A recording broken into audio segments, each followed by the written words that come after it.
আসসালামু আলাইকুম। আমরা এখন ডিসক্রিট ম্যাথমেটিক্সের চ্যাপ্টার 2 এর প্রবলেম 4 আলোচনা করব, যেখানে যে কোনো বাস্তব সংখ্যা x এর জন্য আমাদের এটা প্রমাণ করতে হবে। ধরি x যেহেতু বাস্তব সংখ্যা, আমরা এরকম ভাবে এটাকে সংজ্ঞায়িত করব, যেখানে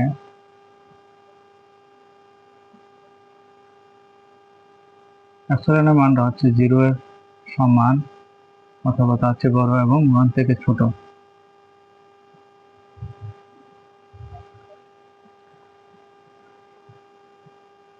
এখন এই মানটা থেকে আমরা দুটো ক্ষেত্র বিবেচনা করব, দুটি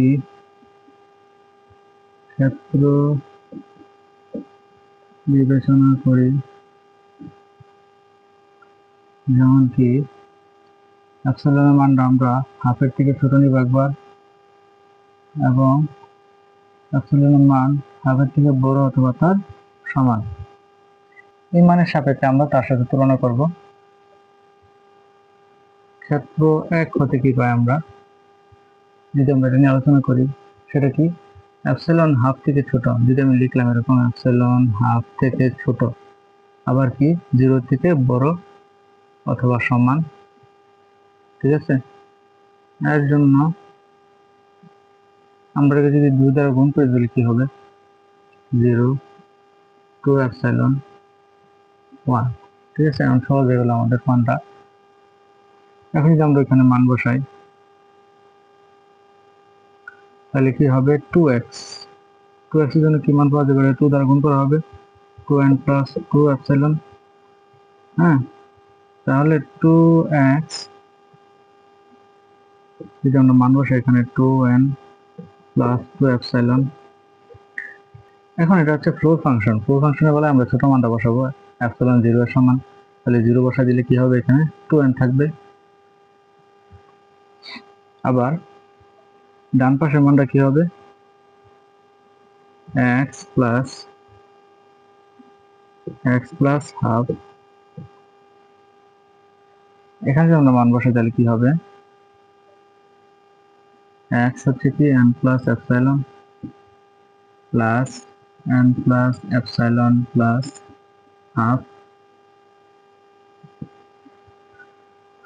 এটাও ফ্লোর ফাংশন, তাহলে এখানে কি হবে n প্লাস, এখানে কি হবে n পূর্ণ সংখ্যা, এপসিলনের মান আমরা 0 বসাতে পারবো। আর এটা কি হাফ আছে, তা হাফ মানে কি আমরা এইরকম n প্লাস হাফ। যদি আমি চিন্তা করি যে 2 প্লাস হাফ, n এমন মনে মনে 2 ধরলাম, তো আমাদের ফ্লোর ফাংশনের বেলায় পূর্ণ সংখ্যাকে প্রায়োরিটি দেওয়া হয়, তার মানে কি 2। আর এখানে যদি n আছে, তার মানে কি শুধু n হবে, তার মানে কি 2n। আবার ক্ষেত্র 2 নং ক্ষেত্রের মধ্যে কি পাবো আমরা, যদি আমরা এই যে এই মানটা নিয়ে কাজ করি, তাহলে কি হবে, এপসিলনের মান হাফ থেকে বড়। হ্যাঁ, আবার কি 1 থেকে ছোট, তাহলে আমরা হাফটা বাম দিকে লিখলাম, হাফ থেকে বড় অথবা সমান, আর 1 থেকে কি ছোট, যেহেতু 1 থেকে ছোট। এটার মধ্যে আমরা কি পাবো, যদি একটু এটা এর জন্য 2 দ্বারা যদি গুণ করে দিলে কি হবে, 1 2 এপসিলন 2। এখন এখান থেকে যদি আমরা 0 আনার চেষ্টা করি, তাহলে 1 বিয়োগ করলে সব জায়গা থেকে 0, 2 এপসিলন মাইনাস 1 1। এখন যদি আমরা মান বসে দিলে কি হবে, 2x। এটা আমরা কি লিখতে পারবো, 2n প্লাস 2 এপসিলন। যেহেতু আমাদের এরকম শেপ নাই যে আমরা 0 বসাবো, তো এরকমটা শেপ বানাই নিব আমরা, 2n plus 1 plus 2 epsilon minus 1। তো প্লাস 1 আর মাইনাস 1 চলে গেলে কি থাকে, 2n প্লাস 2 এপসিলন। আমরা মান বসানোর ক্ষেত্রে সুবিধা হবে। তো এটার মান আমরা কত বসাতে পারি, 0, তার মানে কি 2n প্লাস 1 থাকে, 2n প্লাস 1।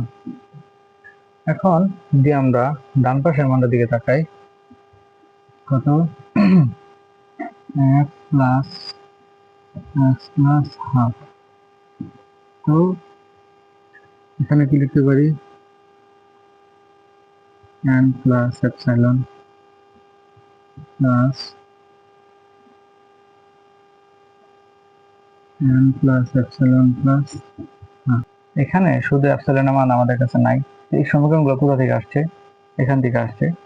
এপসাইলনের মান কত? এখানে 1 থেকে ছোট এবং হাফ থেকে বড়, এরকম কোনো পূর্ণ সংখ্যা আসলে নাই এখানে। তাহলে আমাদের ফ্লোর ফাংশনে খেলে তার মান কত আসবে? 0। তার মানে কি শুধু n প্লাস এখানে ভগ্নাংশ আকার আছে, এই মানটা আবার এখানে আমরা আসলে পারবো না। এইখান থেকে যদি এইদিকে আসি, যদি সব জায়গা থেকে হাফ বিয়োগ করে আমি, তাহলে কি দাঁড়াবে? এখানে দাঁড়াবে 0। এখানে হাফ বিয়োগ করলে হবে কি? Epsilon minus half. এদিকে কত হবে? হাফ।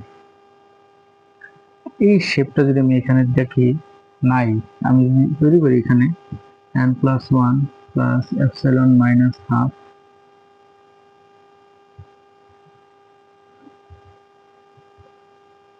n plus 1, 1 থেকে যদি আমি হাফ বিয়োগ করি তাহলে হাফ আসতেছে, আর n plus epsilon আগেরটা আসতেছে n plus। এটা করার মানে কি? এই যে এটা একটা মান আছে, এটা মানটা কত? 0 এর সমান। যেহেতু ফ্লোর ফাংশন আমরা ছোট করে বসাবো 0 আর n plus 1। প্রমাণ করার ক্ষেত্রে আমাদের যেভাবে সুবিধা হয়, প্রমাণের দিকে যাওয়া যায়, সেটাই করবো আমরা। n plus 1 তার মানে কি? এই যে এখানে n plus 1 আসছিল, এখানে n plus 1, আর ক্ষেত্র 1 এ বলে কত ছিল? 2n 2n। তার মানে x যদি বাস্তব সংখ্যা হয়, সেক্ষেত্রে ওই যে এই সমীকরণটা কি হয়? সত্য হয়। তাহলে আমরা লিখতে পারি কি? প্রমাণিত। আশা করি সবাই বুঝতে পেরেছেন। কারো কোনো প্রশ্ন থাকলে অবশ্যই কমেন্টে জানাবেন, আর চ্যানেলটি অবশ্যই সাবস্ক্রাইব করে নেবেন। ধন্যবাদ সবাইকে।